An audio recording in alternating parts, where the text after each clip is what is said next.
Um, we've officially started recording. Yay. So this was a terrific invitation to come speak with all of you today. Gave me a good excuse to put together this slide deck. I hope it isn't too long. It should be about an hour that I'm talking. We're going to have some time for questions and answers afterwards. And it's really a story, is what I'm going to be telling you, a story of repurposing lithium for Parkinson's and Alzheimer's disease. The story, as you see, will start with Parkinson's, evolve into Alzheimer's, and then finish with Parkinson's. It's been a fun journey over the past 8.5 years that I'm going to share with you. And for some reason, this slide is not advancing. So Yvonne just told you about the book that I think sounds like you guys have heard about, The Promise of Lithium, how an over-the-counter supplement may prevent and slow Alzheimer's and Parkinson's disease. This was published about a month ago, 5 weeks ago, I think, and it is available on Amazon. And I wrote this book because as the more I learned about lithium, I felt like this was information that primarily patients, but also caregivers would want to know. You'll see that this story is far from over. There's definitely quite a bit more research that needs to be done, but it's promising. It's definitely promising. And I think you'll appreciate that at the end of the talk, that things have moved along a little bit farther in Alzheimer's disease than Parkinson's. But I personally am working on that to try and narrow the gap a bit. So there is a website for the book, promisetolithium.com. There's a great, Larry Gifford, who had young onset Parkinson's, started a kind of advocacy group called PD Avengers. He also has a podcast called When Life Gives You Parkinson's. And he interviewed me, and that's on the Apple podcast, and it's on Spotify, When Life Gives You Parkinson's. That was a fun interview we had. It really turned out great. And then there's a YouTube podcast interview on modern health span that's like in 4 different parts. And there's a lot of overlap. And pretty much everything I'm going to talk about today is in the book. Just a few things are going to be added. But the book really does cover everything I'm talking about. And so I just want to start with the financial disclosure. It's where we start all of these type of talks, and it is a significant financial disclosure I have. So I'm president of a company I started back in 2017 called E3 Pharmaceuticals. And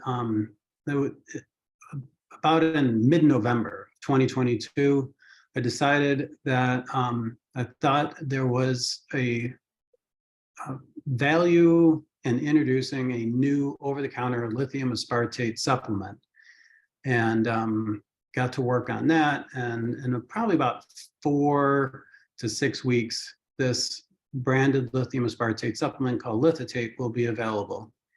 And this particular supplement is going to be NSF certified. So NSF is an independent third-party laboratory. This whole area of vitamins, minerals, and supplements is not evaluated by the FDA. And so people are just kind of trusting that what's in these supplements, what's listed on the bottle, is actually in it. But if you have verification from a third party like NSF, it just gives a lot more confidence in terms of the quality and purity of what's the compound is. I'm kind of thinking about the future. If indeed this research pans out and it turns out that very low doses of lithium has benefit for patients with Parkinson's or Alzheimer's, and physicians around the world would like to recommend this for their patients to take, it would be reassuring that there's a high quality product available. One of the big reasons that I decided to do this was because we're going to devote 50% of the profits from the sales of lithitate towards medical research and charity. And it's obvious the reason for this is to keep the lithium research engine running. You'll see some of the challenges that I personally have had, and I'm sure many other researchers have had, getting lithium studies funded.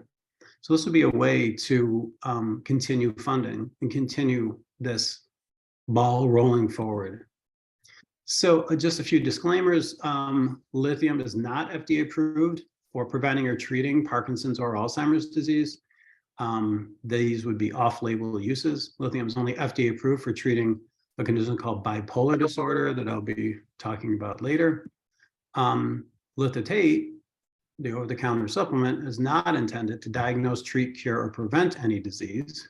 And in this talk, you'll see that I'm excited about the potential of lithium for sure. It's why I wrote the book, and it's why I've been performing a lot of research. But there still is quite a bit more research that needs to be done. So I'm not recommending lithium treatment for Parkinson's or Alzheimer's. It's kind of premature to be able to recommend it, but you'll see that it's promising. So let's just start with a video of Parkinson's disease. And probably everybody on this Zoom call is familiar with how Parkinson's often starts. And so this patient here, you can see the resting tremor in her right hand. Hopefully you can see that. No tremor on the left side. So Parkinson's is a resting tremor that resolves with action. When she moves her hands, the tremor resolves. And now with sustension, it comes back because the hand's at rest. But then when she moves her hand again, the tremor resolves. So it's a resting tremor, resolves with action. Kind of this bradykinesia, you see how her fingertips are very slow and sticky on the affected side, on her right-hand side. In contrast, on the left-hand side, very different, fast, smooth fingertips. And then when she walks, her right arm doesn't swing quite as well, and the tremor comes out. Otherwise, her walking is normal. There's no freezing. It doesn't appear that there's any balance issues. The symptoms at this stage are very mild, and this would be a typical presentation of Parkinson's disease. And now I'm going to show you as Parkinson's progresses. So this is a split screen. The patient is the same patient. And on the left-hand side, this patient has had deep brain stimulation. And on this side of the screen, the stimulator has been turned off. And on this side, the stimulator is turned on. And both, the patient is not taking any Parkinson's medications. One thing that definitely happens in Parkinson's over time is people can develop what are called motor fluctuations. And so this could easily be a patient who did not have deep brain stimulation, and on this side is off medication, and on this side is on medication. So I'm just giving you this as an illustration to show what can happen when people's Parkinson's medications turn off unexpectedly. And you can see it took two people to help this gentleman get up out of the chair. His right arm is flexed. He's walking very slowly, and right leg is just not swinging as far as the left. And then when he goes to turn, he has freezing, and he kind of gets stuck there. And let's just fast forward down to this side here. And so you can see when his deep brain stimulation is on, or we can imagine medication turned on, his movements is just so much different. No freezing, easy for him to stand up, and walking is without difficulty. And so where this story starts is with serendipity, a chance encounter and observation, and the beginning of what turned out to be a very interesting journey. And so it starts with a patient of mine, 60, at the time he was 60, had Parkinson's, and he also had bipolar disorder. So that's the condition I mentioned before. It's a psychiatric condition, used to be called manic depression. And he, at the time, was having about 5 hours a day of bothersome off time, just like that previous video on the left-hand side of the screen. That's how this patient was, about 5 hours a day, despite the fact that he was taking Parkinson's medication, levodopa, every 2 hours through the waking hours, as well as 2 other Parkinson's medications to try and keep his day smooth. Despite that, he still was having unpredictable off time And you can imagine if you're in that state for 5 hours a day, it can be very discouraging and disabling. Our most effective treatment for off time and motor fluctuations is deep brain stimulation. So that's what this DBS refers to. And so we were talking about DBS. It was looking to me like he was going to need deep brain stimulation pretty soon. And he came in to this visit back in September 2014. And he and his wife told me that this off time had fully resolved. And that was just shocking because I had been seeing his off time get progressively worse and worse, really over a good year and a half, despite really trying to maximize his medications. And all of a sudden his off time was gone. And they told me, we don't think he really needs deep brain stimulation anymore. And the only thing that they told me was different is that his psychiatrist had started him on a low dose of lithium 5 months previously. And this was important. The lithium serum level at the time was 0.37. And so that's a low level. He was on low dose lithium. And it's the level for treating bipolar disorder is about twice that amount, 0.7 to 1.2. Roughly around 0.8 is where most psychiatrists will keep bipolar patients in terms of the dose of lithium that achieves a serum level of about 0.8. So he was on about half the dose of what you would treat a bipolar disorder patient. I'm really not sure why his psychiatrist put him on a low dose of lithium. Maybe it was because he knew that this patient had Parkinson's and just thought he'd start with a low dose and slowly move up.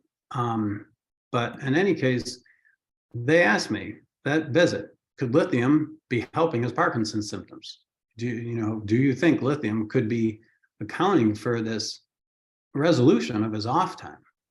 And I had never heard of that before. I've given talks similar to this to many groups of neurologists, movement disorder specialists. And I asked the crowd, has anyone heard of lithium being good for Parkinson's disease? And I've yet to see a hand go up. Nobody had heard of it. Maybe now that the book's been published, people will start, hopefully people will start talking about it and start paying attention to lithium's potential. But nobody had ever heard of it. I'd never heard of it. I'd never been taught it through my neurology training or my movement disorder fellowship. And so it sounded really strange to me that lithium could be beneficial for this patient of mine. But I was very curious about what he told me, and I decided it was time to do a literature search to see if anybody else had reported this. And so it really started this dive down the rabbit hole and all these other tunnels that I end up going down as I learned more and more about this fascinating element and this potential. So the first thing I discovered was this paper published in 1982. This group is from Duke Medical Center. And so, a long time before this patient came and told me about his symptoms getting better on lithium, which was in 2014, back in 1982, it was reported, this exact same thing of what I was seeing in my patient. And they found about a 70% reduction in off time. And it was a blinded crossover study. Only 6 patients were enrolled in this study. It was kind of a pilot study. And it was obvious from this paper that these researchers were really encouraged by what they saw. And this is just a summary of these 6 patients. It's about the amount of off time they had at baseline, and you can see the reduction in off time, 84% reduction, 75. This patient did not have any benefit. These 3 did. So 5 of the 6 showed decreased off time. On average, it was about a 70% decrease in off time. And you can see over on the very right-hand side, this final column, the lithium level that these researchers chose, the dose, was to achieve about a level of about 0.8. They were assuming that the dose of lithium that was going to be effective for Parkinson's would be the same dose as what was already known to be effective for bipolar disorder. Lithium was FDA approved in 1970. And this paper was published in 1982. So it was well known that that was the dose that you needed to treat bipolar. And initially, these patients did well. But you can see in this column here, after somewhere between 3 to 28 weeks, all 5 of these patients developed some pretty severe side effects, which are called dyskinesias, and 2 developed hallucinations.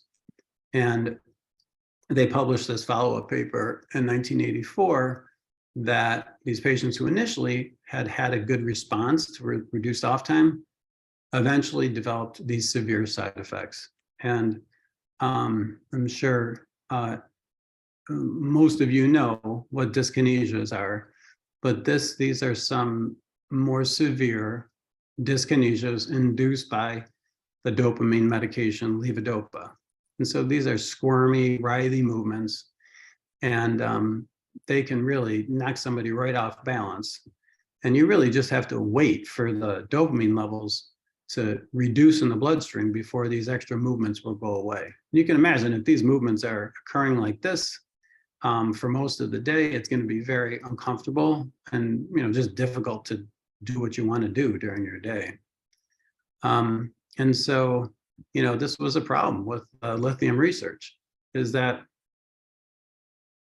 the dose that achieved a level of 0.8 millimoles per liter in the bloodstream initially looked good, but then soon after didn't look so good, caused these severe side effects. And that was it for lithium research for motor fluctuations and Parkinson's from 1984 until this patient walked into my office in 2014. There hadn't been any other research done on lithium for Parkinson's, for motor fluctuations, I should clarify.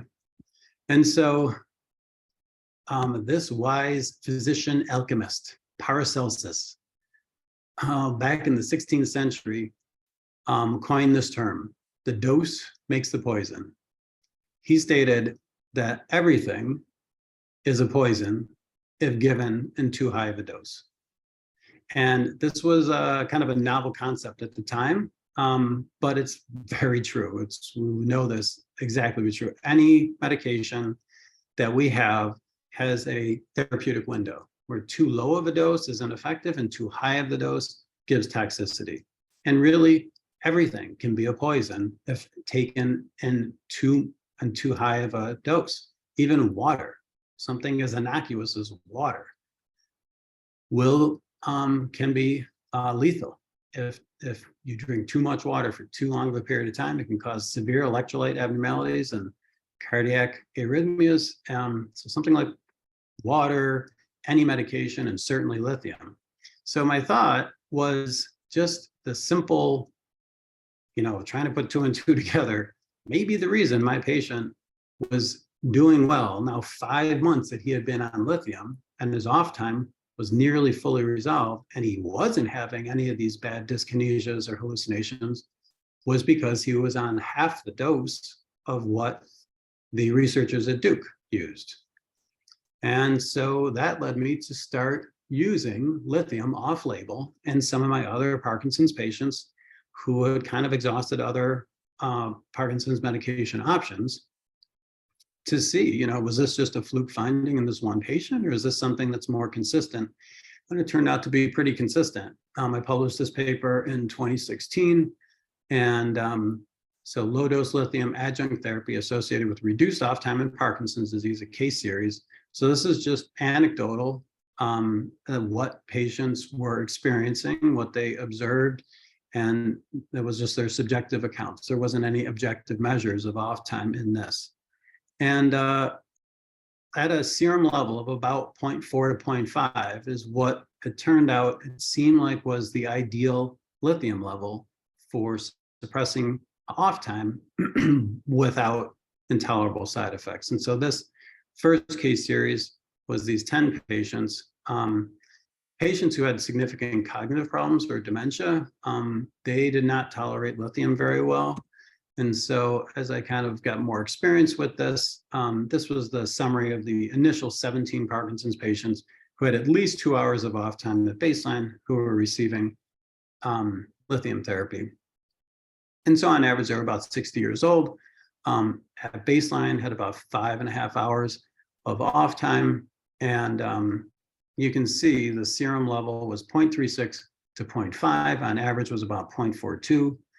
And subjectively, these patients reported about a 75% reduction in off time, which is a robust reduction. It's on par with what we see with deep brain stimulation. And there even was a little bit of a reduction in their other dopaminergic medications. So just to be clear, this certainly doesn't prove anything. This is it's clinical data, but it's kind of the worst clinical data. It's unblinded. There's no placebo group.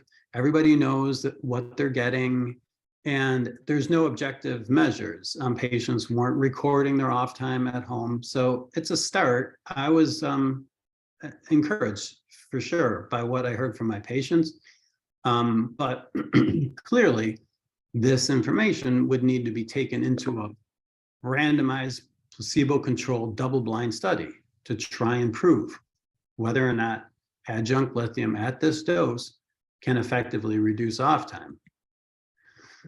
And that's where the story became a little frustrating. The story of serendipity turned into a story of frustration. After I found this out and I heard these experiences from my patients, I was quite excited about it. And so I started spending a lot of time preparing grant applications. And from the first 2 years, from 2016 to 2018, prepared and submitted 5 grant applications to major funding agencies. These grant applications take a long time to prepare. It's months for each one. And out of those 5, none were funded. The reviews from the people who evaluated the grant applications were equally as frustrating. They just kind of didn't get it or didn't believe it. Some reviewers would say, why would we want to use lithium to treat motor fluctuations when we have deep brain stimulation that works great and is already FDA approved? Hopefully some of you are smiling right now and thinking, well, not everybody's excited about getting deep brain stimulation. It's nice to have options. It's nice for our patients to have options. And deep brain stimulation is a fantastic intervention for the right type of Parkinson's patient. So anyways, it was quite frustrating. And kind of just to fast forward, from 2018 to 2023, I prepared and submitted an additional 13 grant applications, and fortunately was able to get 2 very small grants, both through internal mechanisms here at University of Buffalo. The first grant funded a small pilot study in Parkinson's. And at the very end of this talk, I'm going to be presenting the data from that study. And the second small grant from UB is going to be funding a study in Parkinson's that we're going to be starting over the summer. So, as I had read more and more about lithium, I realized that there was something far more important for Parkinson's patients than reducing off time. I mean, if that turns out to be true, reducing off time would be a great option for Parkinson's patients. But the other fact about lithium that had been described by many different groups across the world is that lithium has multiple neuroprotective actions. And based on all the data, it was clear that it may be able to prevent as well as slow both Alzheimer's and Parkinson's disease.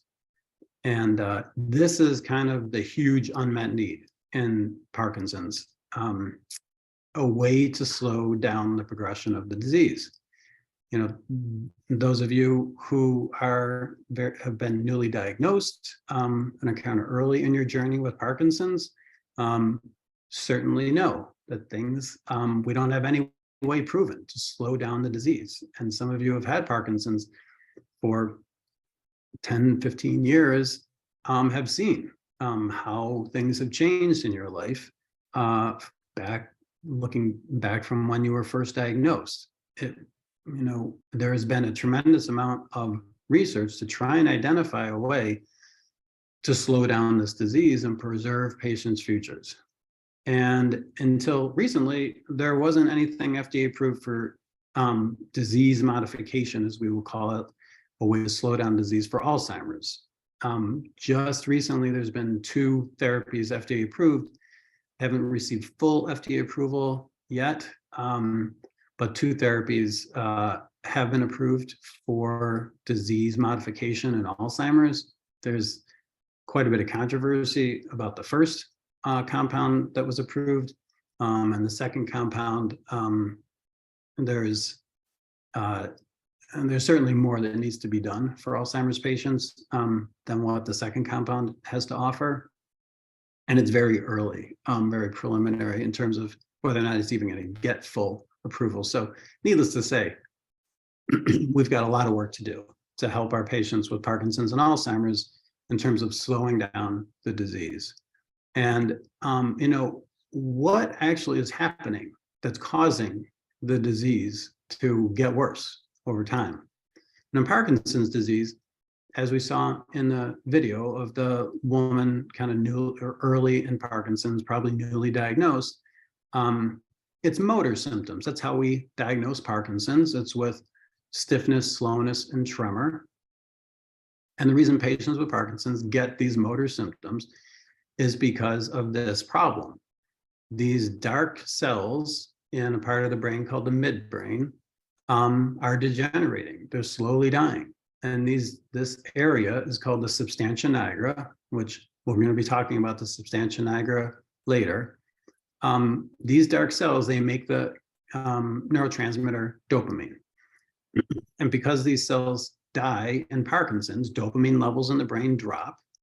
And as the dopamine levels drop, those motor symptoms come out of tremor, stiffness, and slowness. So you can see in the patient with Parkinson's here, these cells are gone. You don't see any of these dark substantia nigra dopaminergic cells. And so it's the death of brain cells. It's the progressive death of brain cells in both Alzheimer's and Parkinson's that accounts for why the disease continues to get worse. And so this is just a microscopic section of these substantia nigra dopaminergic neurons. So this big purple circle here is one of these dopaminergic neurons. And you can see here the pigment, neuromelanin, which makes this area dark. And in this cell over here, you can see the pigment, but you also see this kind of darker purple circle. And this is called the Lewy body. And we've known about Lewy bodies in the brains of patients with Parkinson's since I think it was 1912 was when it was first described. And it was really not well known what the role of these Lewy bodies were. And it took some time, but it's pretty clear at this point that the main protein that makes up these Lewy bodies, which is called alpha-synuclein, is a prime player in what's causing the progressive death of brain cells in Parkinson's disease. In Alzheimer's disease, there's also intraneuronal, inside brain cell protein accumulations, these aggregation of abnormal sticky proteins. And in Alzheimer's disease, those proteins are called tau, T-A-U, and in Parkinson's, they're called alpha-synuclein. And tau and alpha-synuclein are 2 of the prime targets that are trying to be engaged because the sticky proteins of tau and alpha-synuclein in combination with 2 other destructive processes, inflammation and oxidative stress, form this destructive triangle that I've coined the Bermuda triangle of the brain. And you see from these bidirectional arrows, they feed into each other. So alpha-synuclein can trigger inflammation and can trigger oxidative stress once it gets clumped together, and tau as well.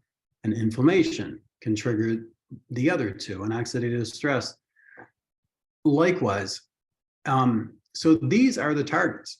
This is what we need to do, is we need to be able to either decrease the formation of these abnormally shaped sticky proteins, decrease the formation or increase the clearance.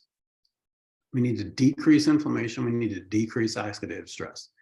If we can figure out a way to do that, that strategy would have a high likelihood of success for slowing or even stopping the progression of these diseases. And what amazed me as I read more about lithium is that lithium was known to do all three. It enhances a process called autophagy, and these intracellular organelles called lysosomes are kind of like the little garbage cleaners inside our cells. Lithium enhances the function, and it will decrease aggregated alpha-synuclein and p-tau from inside cells. So it decreases these sticky proteins, both the Parkinson's protein and the Alzheimer's protein. Lithium decreases inflammation within the brain by suppressing this one immune cell called microglia, and it suppresses microglial activation. This is the main source of inflammation. And so, number two, it reduces inflammation. Number three, it reduces oxidative stress, and this programs cell death, and it does so likely by improving the function of mitochondria, which is another organelle with inside cells. So, lithium hits all three of these targets.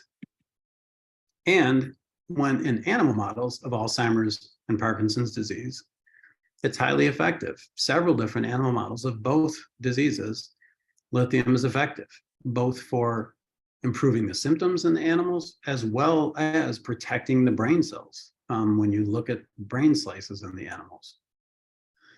But that's animals. And what happens in animals doesn't always happen in humans. In fact, we've had dozens of compounds that have worked wonders in rodents and have all failed in Parkinson's clinical trials. So everything that I'm presenting on this slide doesn't really mean much for patients with Parkinson's disease or patients with Alzheimer's disease, because we've been here before and we've been disappointed before. What would really be beneficial is to have some human evidence. If we had human evidence that lithium was associated with decreased rates of these diseases, now there's something to get excited about because it's in humans. And the first line of evidence in humans are what we call observational data. So we just look at groups of people who are exposed to lithium or are taking lithium and see, do they have lower rates of Alzheimer's? Do they have lower rates of Parkinson's? And lo and behold, bipolar disorder patients who receive lithium have about a 60 to 70% reduced rate of dementia and Alzheimer's disease. And so that's a pretty big risk reduction, 60 to 70% reduced rate bipolar patients receiving prescription lithium. Interestingly, lithium, which is an all-natural element on the planet and is in most water supplies, a study in Denmark showed that the municipalities that had the highest levels of lithium in their drinking water had significantly reduced rates of both dementia and Alzheimer's disease. And the estimated lithium dosage that people who live in the very high lithium water content areas would be 0.06 milligrams a day. It's like a whiff of lithium. Just to kind of put this in perspective, a patient with bipolar disorder, in order to achieve a serum level of about 0.8, will need to take about 300 milligrams a day of lithium. And this is 0.06 milligrams a day. So at least this is giving us a first indication that it might not take much lithium to engender significant neuroprotection. I'm going to be talking quite a bit more about lithium dosing in a little bit. And finally, biomarker evidence. So lithium use, prescription lithium use, is associated with greatly improved brain structural integrity, white matter integrity, increased volume of the cortex, increased hippocampal volume. The hippocampus is an area in the brain that degenerates early in Alzheimer's disease. And so not only is lithium use associated with a decreased risk of developing Alzheimer's and dementia, but it's also associated with improved structure in the brain. The implication being that there's less brain cell death in patients who are taking lithium. But this is just observational data. This is nothing to lead to a recommendation or guide patient management. What we need for that is clinical trial data. Clinical trials are kind of the top level of evidence, and the absolute highest level of evidence that we can obtain to prove that a therapy is effective is the randomized double-blind placebo-controlled study, where you get a group of patients and you randomly assign them to treatment or to a placebo. I'm sure you all know what a placebo is. It's an inactive pill, usually. That looks exactly the same as the real medication. And it's double-blinded. The investigators don't know what patients are receiving, and patients don't know what they're receiving. And you follow them for a period of time, and you see on certain outcome measures, are the patients who are on the actual medication doing better, statistically significantly better than patients on the placebo. That's how we determine if a therapy is effective. That's how the FDA determines if they should approve a medication. This randomized controlled trial, we can't get any better than that. And what was amazing as I dove down all these rabbit holes along this journey is that I had never heard that there were already 2 randomized controlled trials that had been performed in a pre-Alzheimer's condition called mild cognitive impairment, and, as you'll see on the next slide, in Alzheimer's disease, that both had positive results. I was floored that a disorder as serious as Alzheimer's disease and as big of a problem for public health, not that Parkinson's isn't a huge problem for patients and for public health, but just in terms of numbers, the prevalence of Alzheimer's disease is about 5 times that of Parkinson's. Parkinson's is actually increasing in prevalence at a faster rate than Alzheimer's, but both are increasing quickly.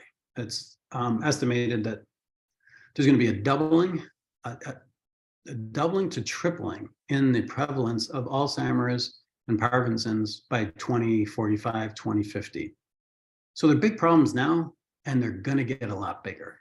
And these are 2 placebo-controlled, double-blind, randomized studies that showed significant benefit for lithium over placebo. And so this first study enrolled patients with mild cognitive impairment, this amnestic mild cognitive impairment, which is like a pre-Alzheimer's condition. And they randomized these 45 patients were randomized to either lithium or to a placebo. And you'll see here in the red circle that the dose they used in this study from Brazil was quite a bit lower than what is used for bipolar disorder. There were earlier studies prior to this that had investigated lithium for treating Alzheimer's, and they had made that same mistake that the investigators at Duke made when they were using lithium in Parkinson's. They used too high of a dose, and patients with Alzheimer's had bad side effects and dropped out of the study. And this group used about half the dose. They were targeting 0.25 to 0.5 serum level. And what they found was pretty amazing. The patients who were randomly assigned to lithium had significantly lower amounts of this sticky protein called p-tau in their cerebral spinal fluid, most likely because p-tau levels were decreasing within the brain, within the neurons. And so this is a very important target for development of disease-modifying therapies for Alzheimer's. This biomarker is a very important biomarker. And they showed back in 2011 that small amounts of lithium significantly decreased CSF concentrations of p-tau. And also underneath the red circle, you can see there was significant improvement on the cognitive subscale of the Alzheimer's disease assessment scale, the ADAS-Cog, which is kind of the gold standard clinical outcome in Alzheimer's research. And so there was both significant clinical improvement as well as biomarker improvement after 1 year of lithium therapy. This study was 1 year long. A pretty promising start for low-dose lithium. And this was followed up from another group in Brazil, a separate group, who used microdose lithium. So remember, I just talked about dosing of lithium, that for bipolar disorder, you need about 300 milligrams of lithium a day to get a serum level of 0.8. This previous study, they used a dose of about 150 milligrams a day of lithium to get a serum level of 0.25 to 0.5. This study used a dose of 0.3 milligrams a day, what they referred to as microdose lithium, 0.3 milligrams a day, a very, very small dose.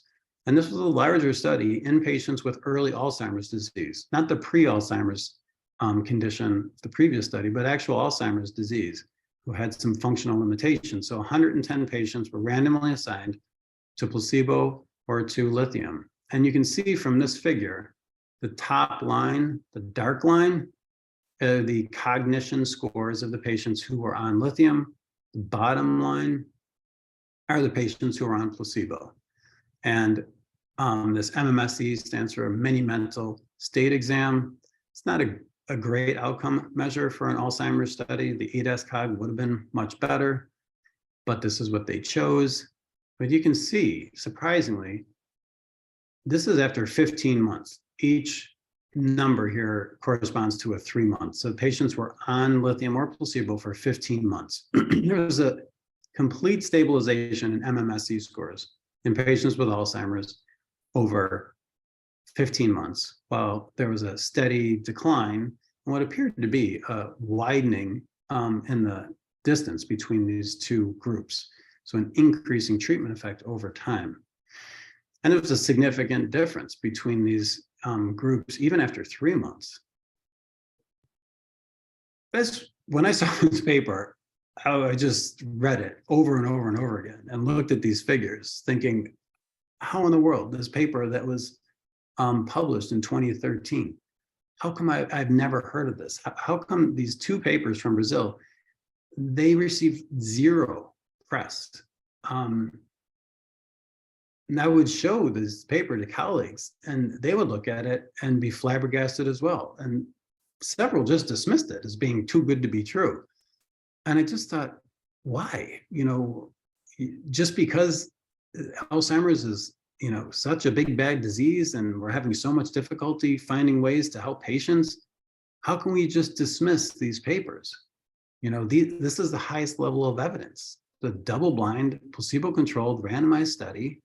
We can't get any better than this.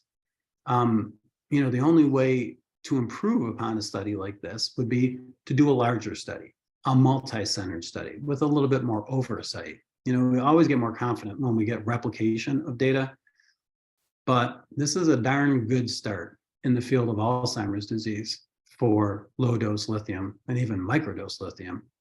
And so, fortunately, there is now this trial called the Lithium trial, which is currently in progress at the University of Pittsburgh. This study, as you'll see, was funded by the NIH in the United States. And probably the reason the study was able to get funded was from the work that had been done in Brazil that I just presented. So they're going to be enrolling, but they have enrolled 80 patients with the pre-Alzheimer's condition, this amnestic mild cognitive impairment. And it's a double-blind, placebo-controlled 2-year study, so a little bit longer than those earlier studies. And unfortunately, I'm a little worried about the serum level that they're targeting for this. They're using a dose that's going to achieve a level of 0.6 to 0.8, which might be too high. I'm not sure why they chose such a high lithium dose. Hopefully these patients will tolerate it and won't withdraw from the study. But you know, what we learned from the Brazilian studies is that it doesn't appear, we don't seem to need that high of a dose. But For whatever reason, this is the dose that they're using. They're evaluating both cognitive and biomarker outcomes, including MRI, which you'll see in a little bit, is a very important outcome measure for Parkinson's and Alzheimer's. Results are expected in late 2024, so we got a little ways to go. And the field of Alzheimer's, clinical field, has progressed further than Parkinson's. There's 2 randomized controlled trials already published from Brazil, and now this study at University of Pittsburgh.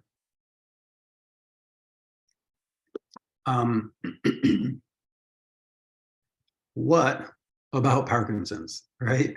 I know this group in particular is much more interested about Parkinson's. You probably didn't think I was going to be talking this much about Alzheimer's disease, but hopefully you see the connection. 2 very different diseases, but both share that Bermuda triangle: sticky proteins, inflammation, and oxidative stress. That's why cells progressively die in both Alzheimer's and Parkinson's.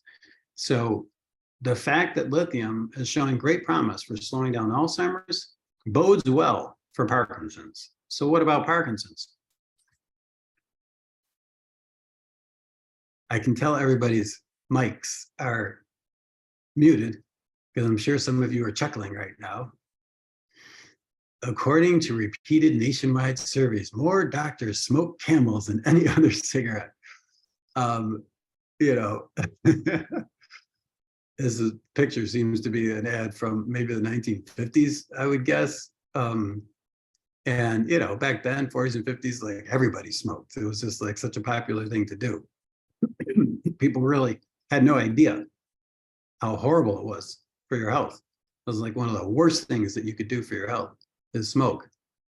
Back then, doctors were smoking in the hospitals, surgeons were smoking in the operating rooms.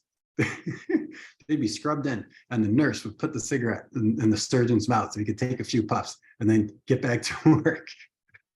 People didn't know. But the story for lithium's potential for Parkinson's starts, ironically enough, with cigarettes. This is one of the first studies published back in 1959. Tobacco consumption and mortality from cancer and other diseases, showing that smoking led to this huge increase, 10-fold increase of dying from lung cancer, several other cancers, from dying from emphysema, which is now called COPD, heart disease, stroke, big increases in mortality if you're a smoker. And if you look here at 1, this line here at 1 means that there's no increased risk at all. So like kidney cancer, there wasn't any increased risk from smoking. And so if you look over here, something weird is occurring with this condition called paralysis agitans. There is a huge risk reduction in smokers dying from paralysis agitans. It's a 0.36 would translate to a 64% reduced risk of dying from paralysis agitans. What's paralysis agitans? Probably can guess that's the old name for Parkinson's disease. This is Parkinson's disease. It's the first report of smoking having an inverse relationship to Parkinson's. Smokers have a reduced risk of developing Parkinson's. Sounds ludicrous. How can some smoking be good for anything with how harmful it is? How can this association be true? Was this just a fluke? No, it wasn't. So this was published in 2007, and it was a pooled analysis of many different observational studies. And these cohort studies, which are least likely to be subject to biases, showed that current smokers have a 77% reduced risk for Parkinson's. And even former smokers have a significantly reduced risk of developing Parkinson's. But current smokers have the largest reduced risk. How can this be? People have been theorizing for decades that there may be a neuroprotective compound in tobacco that might be accounting for this big risk reduction. And, when you step back and you think about lithium, way before lithium was a medication used to treat bipolar disorder. You know, it was part of our earth. It's the third element on the periodic table of elements. And you see it's close by to sodium, magnesium, potassium, calcium. I thought to myself, when I was getting interested in lithium as a potential treatment for Parkinson's, you know, since it's part of our environment, is there maybe foods that have higher concentrations of lithium? Like, you know, bananas have high concentrations of potassium, and milk has high amounts of calcium. Are there any foods that have high amounts of lithium? And if so, are people who eat a lot of those particular foods less likely to develop Parkinson's? And as I did a literature search, I found this paper published in 1980, which looked at lithium levels in many different foods in India. And what they found is that chawli seeds, which are the Indian name for black-eyed peas, had the highest levels of lithium, 0.65 micrograms per gram of lithium in black-eyed peas. Black beans had the second highest amount of 0.35. But what floored me is later in this paper, they also measured lithium levels in tobacco, and lithium was sky high in tobacco, 18 times higher than in black-eyed peas. And this literally almost knocked me right off my chair as I read this paper, thinking, wow, maybe this is it. Maybe this is the neuroprotective element in tobacco that's accounting for this huge risk reduction that we've seen in study after study after study, showing that smokers have a huge reduced risk of developing Parkinson's. Maybe it's lithium. Obviously, we never recommend to patients, Parkinson's or not, to take up smoking. That would be foolish. But if we could identify a neuroprotective compound that was protecting brain cells and then provide that compound without smoking, that has potential. So the first thing I thought was, let's see if we can confirm what these researchers in India showed with Indian tobacco in common, popular Western brands of cigarettes. So we published a study, some colleagues of mine in Buffalo back in 2019, looked at lithium levels in Camel Blue, Camel Circle Gold, Marlboro Red, Marlboro Gold, and you can see it's as higher, if not higher, than the Indian tobacco. And if you just calculate the weight of the tobacco in a cigarette, a pack per day smoker would receive about 0.3 to 0.5 milligrams of lithium a day that they would inhale. And assuming that 100% of the lithium gets into the bloodstream, this is about how much somebody would be exposed to. And so hopefully you're seeing, we've seen this dose before. I just told you that second paper from Brazil on that randomized controlled trial that used microdose lithium and stabilized MMSE scores in Alzheimer's disease, the dose of lithium they used was 0.3 milligrams a day. So again, we're seeing very small amounts of lithium. A daily exposure of small amounts may have clinically meaningful neuroprotective effects in humans. So we're back to Paracelsus. The dose makes the poison. And maybe it just takes a really, really small dose for leading to some benefit. So I told you I was going to tell you about the study that I received a small grant from UB to do. And so this study, the results are under review right now for publication. It hasn't been peer reviewed. We presented it as an abstract at the last movement disorder meeting in Spain, was it September 22? And so the design of this study, which we conducted in Buffalo, the main question we wanted to know is, can lithium engage certain biomarkers? We're looking at objective measures, things that would portend that lithium is protecting brain cells. And so the design of the study was randomized, but open label, wasn't blinded. And we chose 3 different doses, dosages, the high dose, which was lithium carbonate, excuse me, which is the prescription lithium, a target level of 0.4 to 0.5.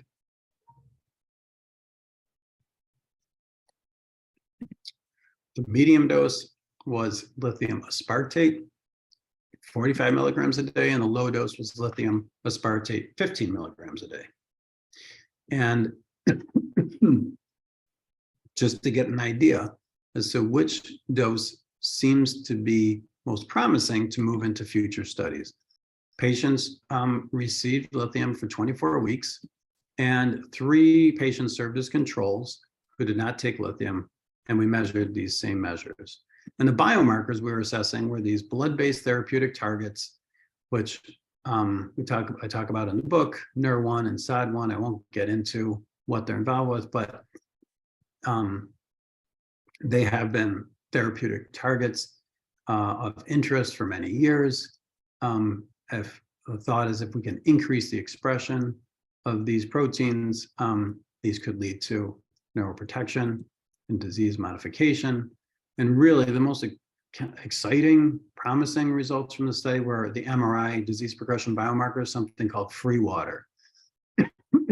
So free water is kind of a specialized MRI scan and a specialized analysis of the scan.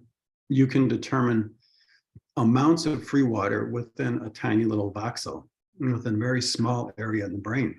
And you can even look in the substantia nigra, in particular the PSN is the posterior substantia nigra, as well as these 2 other areas, which I'm going to be talking about, the dorsomotor nucleus of the thalamus, that's the DMNT, and the nucleus basalis of Maynard, the NBM.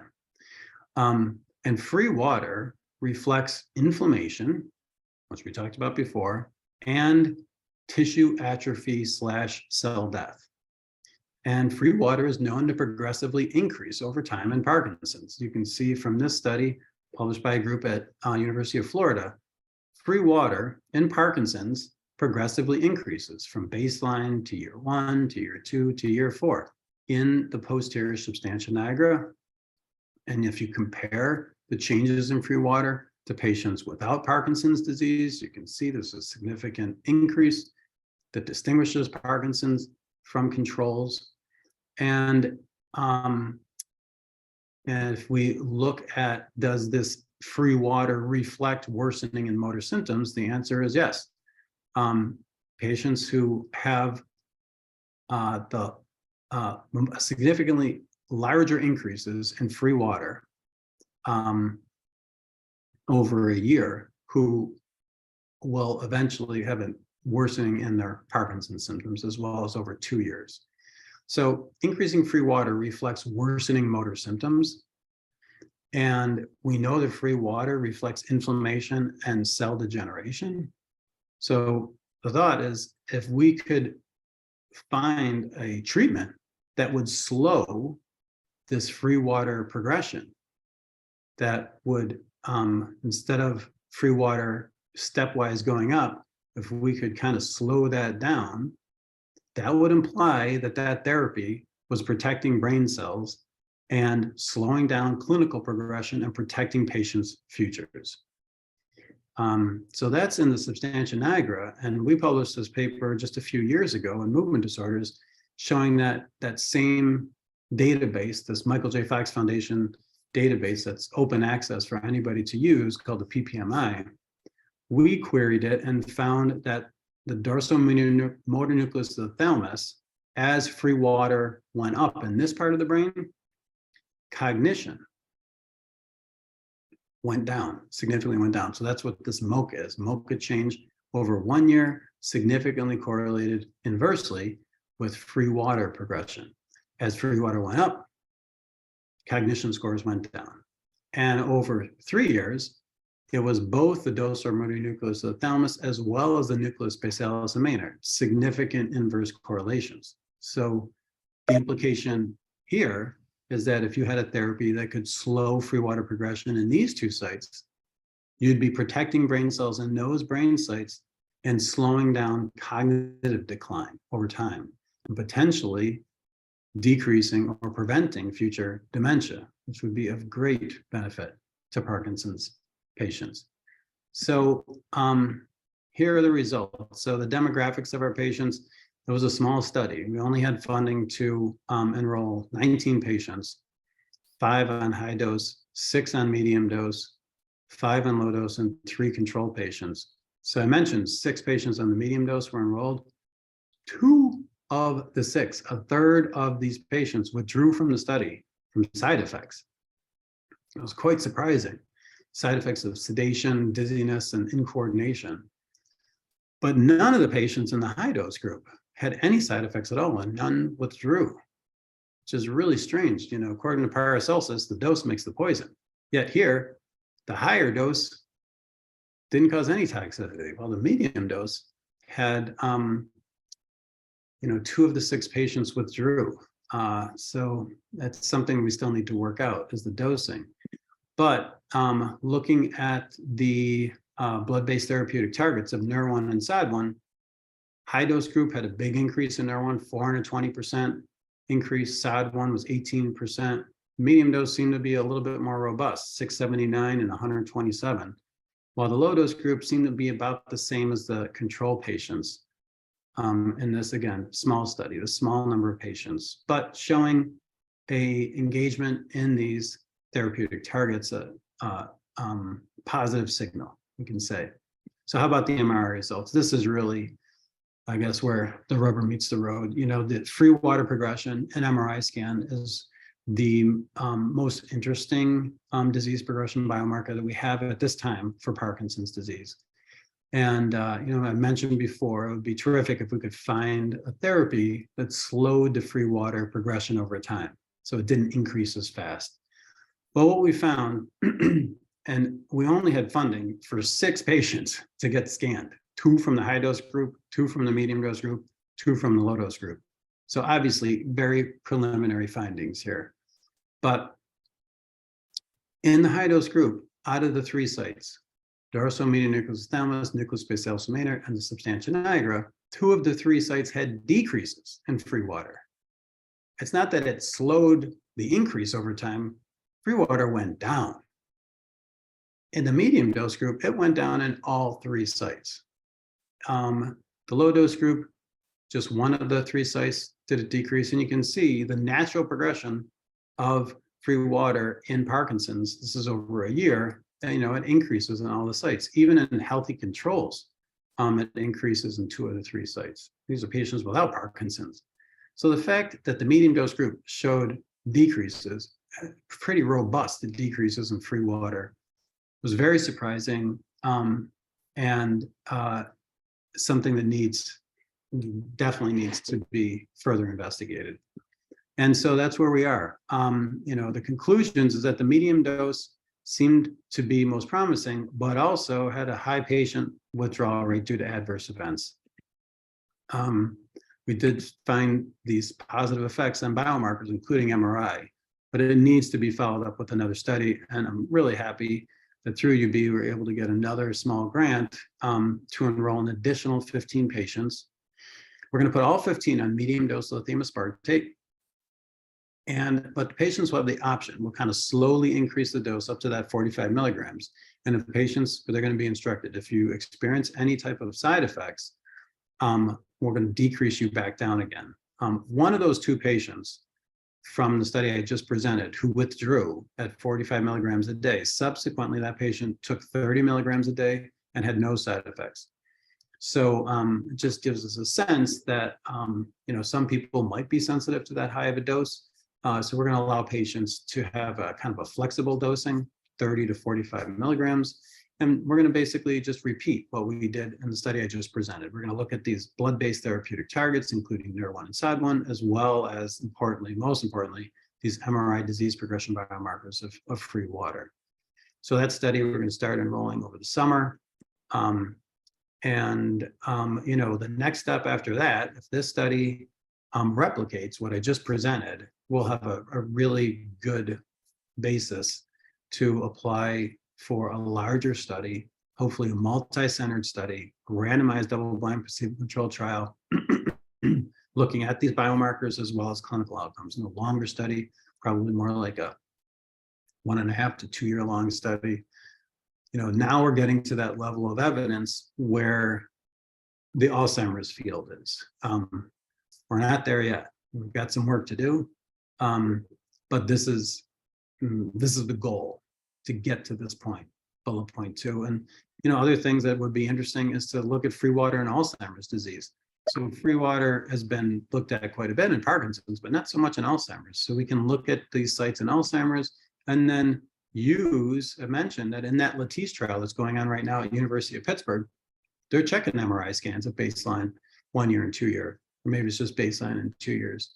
So we can look at free water progression in that study to see if that biomarker improves in patients on lithium. So I hope you enjoyed this. This is where we're at now. The story of repurposing lithium is still being told.